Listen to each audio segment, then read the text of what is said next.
Hi friends, ಎಲ್ಲರಿಗೂ ನಮಸ್ಕಾರ. ದಿನ ತೆಂಗಿನಕಾಯಿ ಹಾಕಿದ ಸಾಂಬಾರು ಊಟ ಮಾಡಿ ಬೇಜಾರಾಗಿದ್ದರೆ ಈ ವಿಡಿಯೋ ನಿಮಗಾಗಿ. ಇವತ್ತಿನ ವಿಡಿಯೋದಲ್ಲಿ ನಾವು ಹರಿವೆ ಸೊಪ್ಪಿನ ಬೋಳನ್ನು ಮಾಡೋಣ.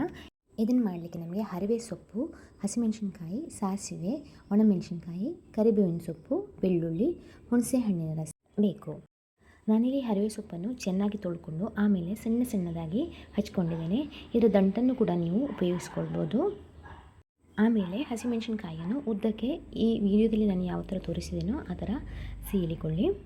ಈ ಹಸಿಮೆಣಸಿನ್ಕಾಯಿ ಜಾಸ್ತಿ ಖಾರ ಇರಲಿಲ್ಲ, ಹಾಗಾಗಿ ನಾನು 3 ಹಸಿಮೆಣಸಿನ್ಕಾಯಿಯನ್ನು ಉಪಯೋಗಿಸ್ತಾ ಇದ್ದೇನೆ. ಬಾಣಲೆಗೆ ಮೊದಲು ಎಣ್ಣೆಯನ್ನು ಹಾಕಿ ಒಗ್ಗರಣೆಗೆ ರೆಡಿ ಮಾಡಿಕೊಳ್ಳಿ. ನೀವು ಯಾವುದೇ ಎಣ್ಣೆಯನ್ನು ಉಪಯೋಗಿಸ್ಬೋದು. ನಾನು ಕೊಬ್ಬರಿ ಎಣ್ಣೆ ಹಾಕಿದ್ದೇನೆ.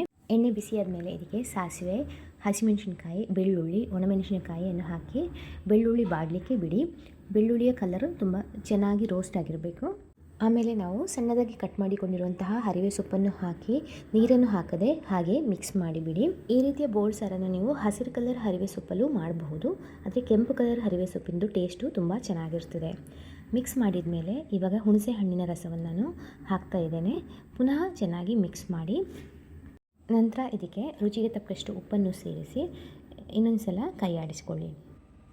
ಇವಾಗ ನೀವು ನೋಡಬಹುದು ಸೊಪ್ಪಿಂದು ವಾಲ್ಯೂಮ್ ತುಂಬ ಕಡಿಮೆ ಆಗಿದೆ. ಮೊದಲು ನಾವು ಹಾಕುವಾಗ ಫುಲ್ಲು ಪಾತ್ರೆಯಲ್ಲಿ ಸೊಪ್ಪಿತ್ತು. ಈಗ ನಾವು ಅದಕ್ಕೆ 1 ಗ್ಲಾಸ್ನಷ್ಟು ನೀರನ್ನು ಹಾಕಿ ಮುಚ್ಚಳ ಮುಚ್ಚಿಟ್ಟು ಒಂದು 5 ನಿಮಿಷದ ಕಾಲ ಕುದಿಯಲು ಬಿಡಬೇಕು. ಈ ಸೊಪ್ಪು ಬೇಯಲಿಕ್ಕೆ ಜಾಸ್ತಿ ಟೈಮ್ ಬೇಕಾಗಿರೋದಿಲ್ಲ, ಹಾಗಾಗಿ 10 ನಿಮಿಷದೊಳಗೆ ಈ ಬೋಳ್ ಸಾರನ್ನು ರೆಡಿ ಮಾಡ್ಕೋಬಹುದು. ಒಳ್ಳೆ ಕುದಿ ಬಂದು ಸೊಪ್ಪು ಚೆನ್ನಾಗಿ ಬೆಂದಿದೆ. ಕೆಂಪು ಹರಿವೆ ಸೊಪ್ಪಿನ ಬೋಳ್ ಸಾರು ಇವಾಗ ಅನ್ನದೊಂದಿಗೆ ಸರ್ವ್ ಮಾಡಲಿಕ್ಕೆ ರೆಡಿಯಾಗಿದೆ. ತುಂಬ ಚೆನ್ನಾಗಿರ್ತದೆ ಇದು.